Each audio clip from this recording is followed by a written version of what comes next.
Hello everyone, and today we're going to be changing out these 8 spark plugs on this 2012 Mustang. So let's get started. And for our first step, we need to move this tube right here. That's the crankcase ventilation tube. Now I can't get my fingers in there, so I'm going to use a trim removal tool and move that tab to the left. And see if I can move it slightly until it clicks. A little bit more. There we go. And this pops right off.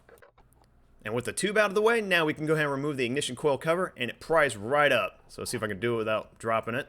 There we go, and it slides right out. We'll set that aside. Now let's go ahead and disconnect the electrical connection. I'm going to use a little screwdriver just because I don't have any nails.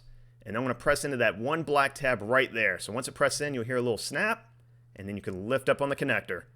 And come on. There we go. And the connector won't be in the way, so I'll leave it right there. So let's go ahead and grab our 8mm socket and socket wrench and go ahead and remove the bolt for the ignition coil. And this comes right out. It's very easy. It's just got a lot of thread on it.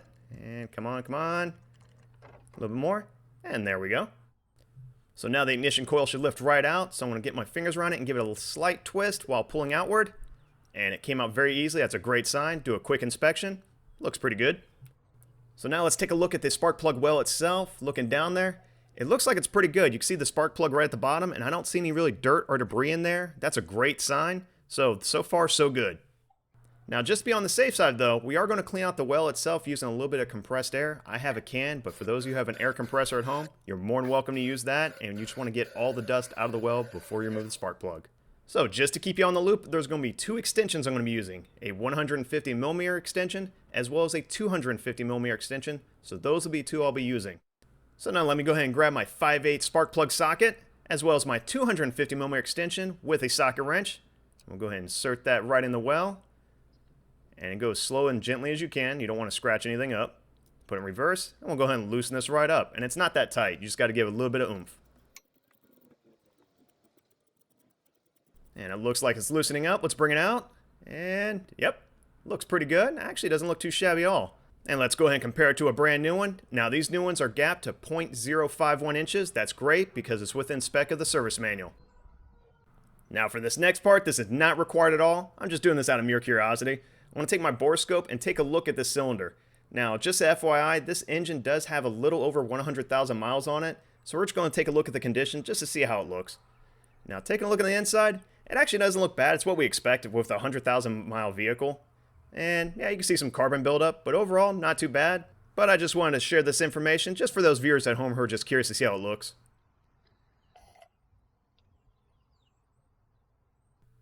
So moving on, let's go ahead and take our brand new spark plug and a little bit of anti-seize. Now you can buy the small packet or the big jar, it doesn't matter. And I'm going to apply just a small amount towards the top of the threads of the spark plug. You don't want to really go down the whole spark plug, you want to stay on the upper half. And I want to see if I could spread this around nice even amount without getting anti-seize everywhere. It's always the fun part. And get a nice little even coating. Not too bad at all, that looks pretty good. And of course, very carefully, let's go ahead and insert our spark plug within our socket. And see if we can lower it right down in the well. And I'm going to just go do this with my hand and the extension. Not going to use the socket wrench yet. And we're going to go start by hand tightening it. You don't want to cross thread this, just go very slow and very smooth. It should be very easy to thread in. And then I'm going to bring in the socket wrench just to snug it up a little bit more, just to be on the safe side. And I'm going to leave the extension in there just so we could torque it down to 124 inch-pounds. So let's see if I can get my torque wrench attached. Come on. There we go. And it should be just a slight turn. Beautiful. Heard a nice little click. Now let's go ahead and see. Oh, well, this is very common. So go ahead and put your extension back on your socket, give it a little wiggle, and pull it right out. There we go. So now we got our socket back. Now let's go ahead and install our ignition coil. So we'll go ahead and move it down the barrel. Let me get that connector out of the way. And give it a little bit of extra push, and it should slide right on the spark plug, just like so. So now let's go ahead and insert our ignition coil bolt, and we'll go ahead and start by hand tightening this. It's got quite a few threads on there. And there we go. So now let's go ahead and torque it down, use our 8mm socket and socket wrench, and this is going to be tightened down to 53 inch-pounds. Beautiful. And with the ignition coil secure, let's go ahead and reconnect our connector, and this should just slide right on, if you can get your fingers in there.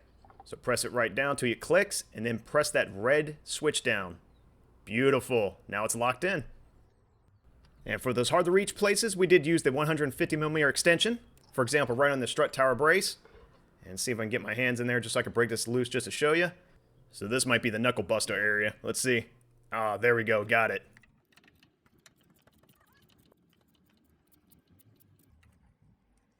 And again, same thing as earlier. Once it becomes loose, just go ahead and work it out.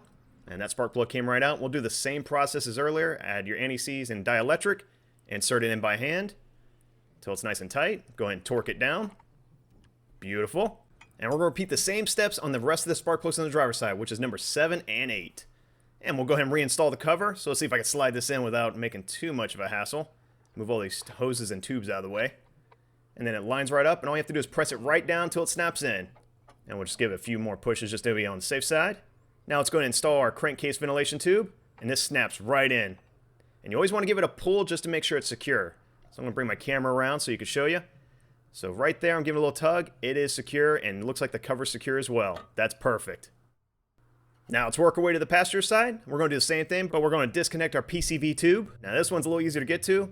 Move that tab to the right, and it pops right out. We'll move that aside. And then we'll go and remove our oil cap. See if I can remove the oil cap. There we go. So now we can remove the actual cover. And the same thing as earlier, this snaps right off. Let's see if I can move this out of the way. Alright, so far so good.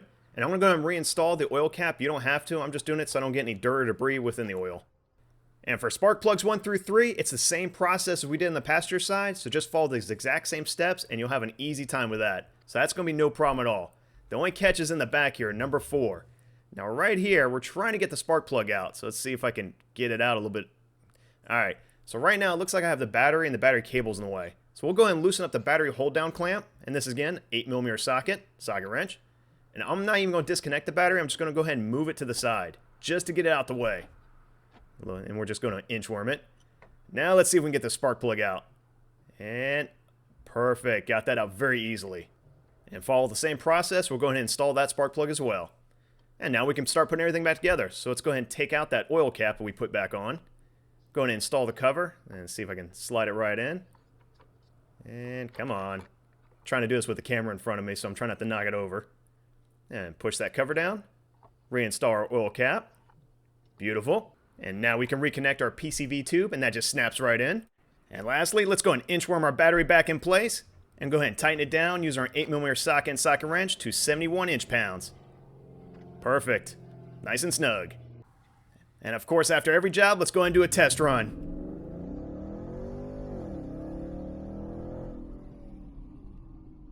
I think that was a successful test. Well, if you found this video helpful, please like and subscribe.